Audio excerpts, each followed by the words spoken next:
national team, you've gone to a cooking team or what, O'Neill? Yeah. Yeah.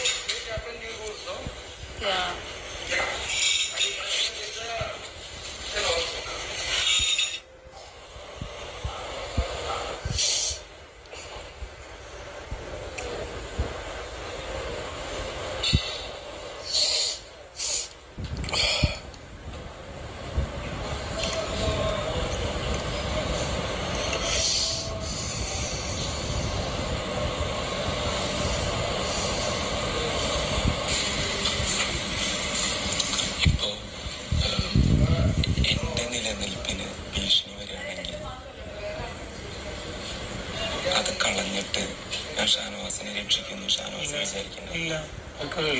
അതേപോലെ ഷാനവാസിന്റെ നിലനിൽപ്പിന് ബുദ്ധിമുട്ട് വരികയാണെങ്കിൽ Shanavas പുണ്യാളനായിട്ട് okay എനിക്കൊന്നും വേണ്ട എനിക്കറിയില്ലല്ലോ. നമ്മൾ കഴിയുന്ന സമയത്തോടത്തോളം നമ്മള് ആത്മാർത്ഥതയോടെ നിൽക്കുക എന്നുള്ളതാണ്, ജീവിക്കുക എന്നുള്ളതാണ്.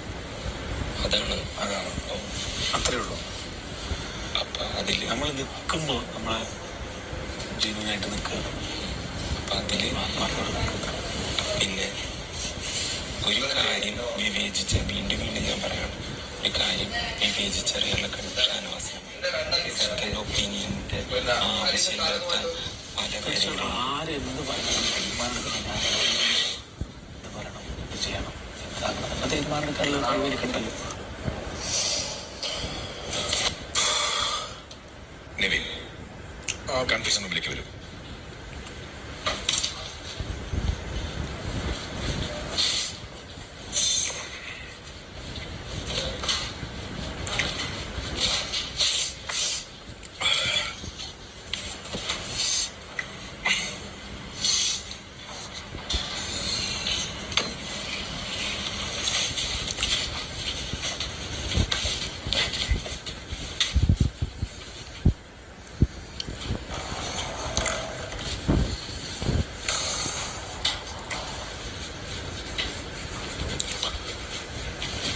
ബിഗ് ബോസ്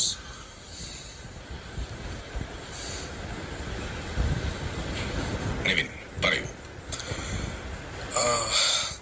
ഞാൻ കരയാനുള്ളതൊക്കെ ഞാൻ കരഞ്ഞ് തീർന്നു പോയി. ആൻഡ് എനിക്ക് വന്നിട്ട് ആലിഗേഷൻ ലൈക്ക് അത് ഓരോരുത്തരുടെ പേഴ്സ്പെക്റ്റീവാണ്. ഞാൻ ഇത്രയും സെൻസിറ്റീവായിട്ടുള്ള ഒരു ടോപ്പിക് അതെങ്ങനെ ഹാൻഡിൽ ചെയ്യണമെന്ന് എനിക്ക് അറിയാൻ പാടില്ല. ഇപ്പം ഓനിൽ ചേട്ടന് സംഭവിച്ചതിനെക്കാട്ടിയും ഏറ്റവും കൂടുതൽ ഭയങ്കര ഇമ്പാക്റ്റ് ഉള്ളൊരു ഒരു സ്റ്റേറ്റ്മെന്റാണ് ഇവിടെ വന്നേക്കുന്നത്. And also from Adila. ഞാനൊട്ടും എക്സ്പെക്ട് ചെയ്യാത്ത ഇത്രയും പ്രോഗ്രസീവ് ആയിട്ടുള്ള ആൾക്കാരുടെ അടുത്തുനിന്ന് തന്നെ ഈവൻ വേറൊരാൾ പറഞ്ഞു, നമ്മൾ ഇവിടെ നിന്ന് പോയ പ്രവീൺ എന്ന് പറഞ്ഞിട്ടുള്ള എക്സ് കണ്ടസ്റ്റന്റ് പറഞ്ഞു എന്നുള്ളൊരു ലേബലിലാണ് പുള്ളിക്കാരത്തെ ചിത്രീകരിച്ചത്. പിന്നെ എനിക്ക് ഏറ്റവും സങ്കടമായിട്ടുള്ള കാരണം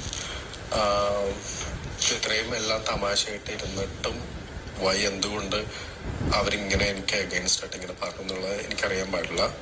എനിക്ക് സങ്കടം വരാനായിട്ടുള്ള മെയിൻ റീസൺ അതാണ്. കാരണം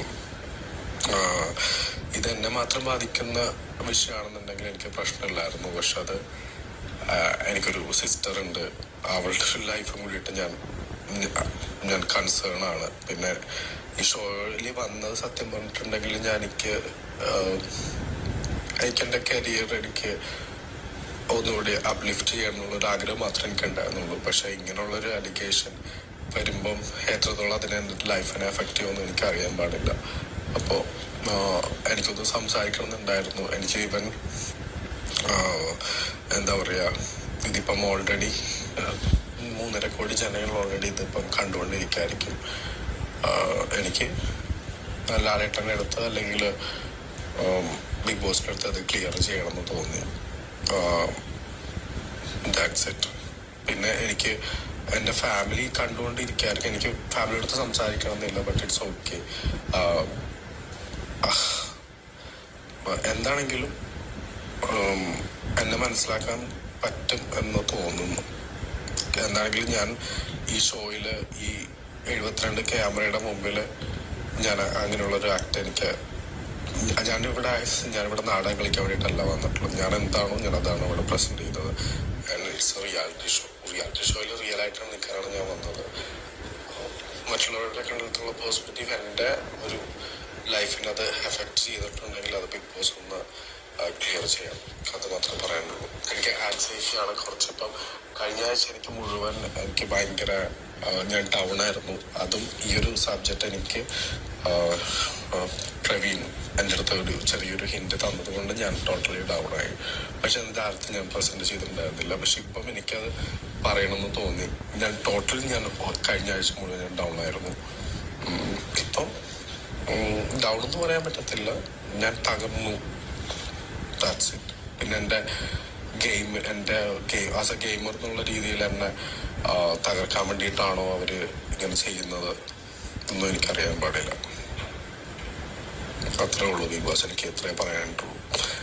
എൻ്റെ കണ്ണുനീരൊക്കെ പറ്റിപ്പോയി. നിവിൻ, എന്താ ബിഗ് ബോസ്?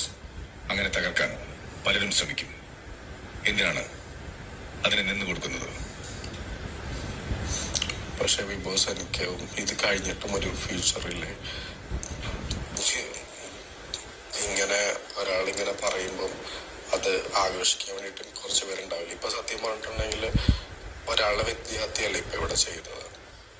അപ്പം അതിന് എനിക്ക് വേറെ ആരും സംസാരിച്ചു. ലാലേട്ടൻ വാക്കുണ്ട്, എനിക്കൊരു 2 വാക്ക്, എനിക്കത് മാത്രം മതി. വേറെ ഇപ്പൊ ഈ 16 പേര് എന്നെ അഗേൻസ്റ്റ് ആയിട്ട് നിന്നാലും എനിക്ക് പ്രശ്നമില്ല. പക്ഷെ ഞാനൊരു സപ്പോർട്ട് മാത്രം ഞാൻ അത്ര വിചാരിക്കും. കാരണം ഇവിടെ നിവിൻ, പ്രേക്ഷകർ എല്ലാം കണ്ടുകൊണ്ടിരിക്കുകയാണ്.